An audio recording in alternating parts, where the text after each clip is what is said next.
एक लड़का, एक लड़की और होटल की वो भयानक रात जिसने पूरे देश में हड़कंप मचा दिया। नमस्कार, एनबीटी क्राइम में आपका स्वागत है। मैं हूं रेनू जोशी। इस बार मैं आपके लिए लेकर आई हूं एक नई सीरीज, खूनी इश्क।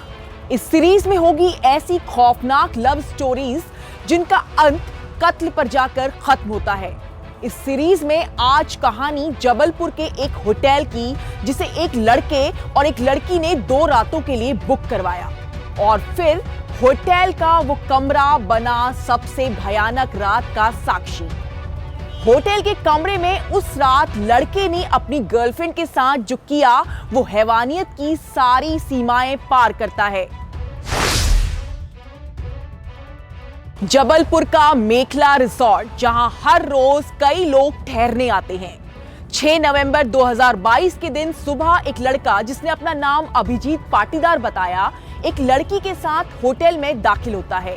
वो लड़की का नाम शिल्पा झारिया बताता है और 2 दिन के लिए एक रूम बुक करवाते हैं। होटल वाले दोनों का आधार कार्ड मांगते हैं और उन्हें एक रूम दे दिया जाता है। लड़के ने होटल रिसेप्शन को 15,000 रुपए भी जमा करवाए और फिर दोनों अपने रूम में चले जाते हैं।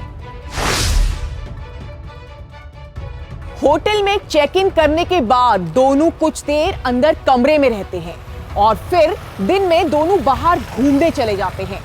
शाम में अभिजीत वापस शिल्पा के पास अपने होटल में लौट आता है और रात में होटल में ही दोनों रात गुजारते हैं। दोनों ने 2 दिन के लिए कमरा बुक करवाया था, यानी अगले दिन 7 नवंबर को भी होटल इनके पास था। 7 नवंबर को भी दोनों एक खूबसूरत कपल की तरह बाहर घूमने के लिए निकलते हैं। फिर शाम को वापस अपने रूम में लौट आते हैं। थोड़ी देर दोनों साथ में कमरे में ही रहते हैं और फिर अभिजीत अकेला ही कमरे से बाहर चला जाता है। जब सुबह तक अभिजीत वापस नहीं लौटता तो होटल रिसेप्शन से रूम में कॉल की जाती है, लेकिन लड़की फोन नहीं उठाती। होटल कर्मचारी रूम में जाकर चेक करते हैं, लेकिन फिर भी कोई रिस्पॉन्स नहीं मिलता। दूसरी चाबी की मदद से रूम को खोला जाता है तो बेडरूम में पड़ी होती है लड़की की लाश। सफेद चादर और बेड पूरी तरह से खून से सन चुका होता है। होटल मैनेजर पुलिस को सूचना देते हैं कि टीम मौके पर पहुंचे और फिर शुरू होती है मामले की तफ्तीश। होटल रूम में लड़की की लाश के पास 2 ब्लेड मिलती हैं। लड़की की कलाई और गर्दन को बड़ी ही बेरहमी से ब्लेड से काटा गया था।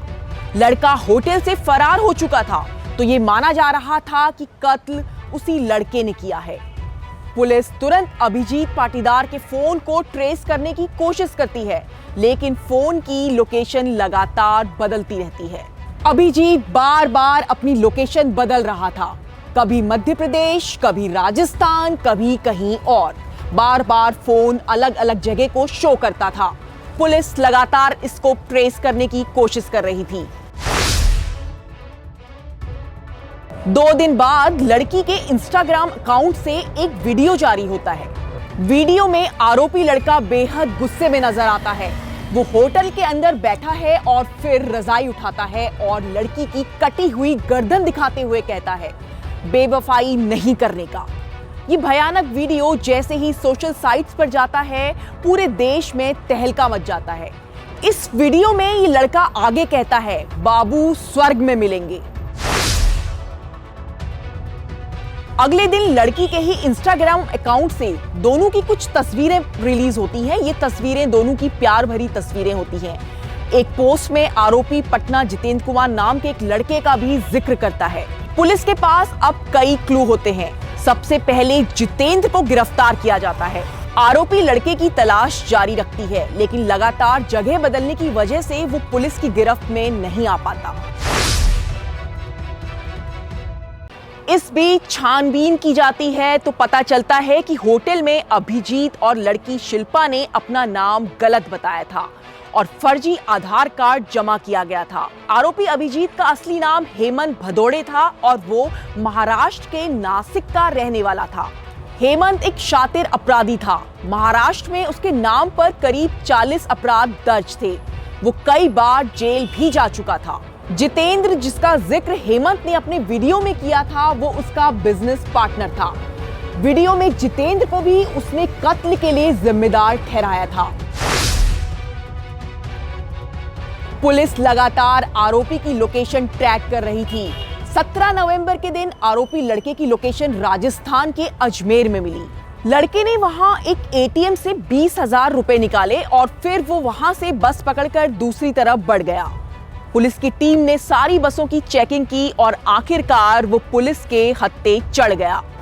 पूछताछ में आरोपी हेमंत ने बताया कि वो शिल्पा से बेहद प्यार करता था, लेकिन उसे शक था कि उसका दूसरे और लड़कों के साथ भी अफेयर चल रहा है। हेमंत ने कहा कि उसने कई बार शिल्पा को समझाया लेकिन वो नहीं मानी, इसलिए उसने होटल में प्लानिंग के तहत उसका मर्डर कर दिया।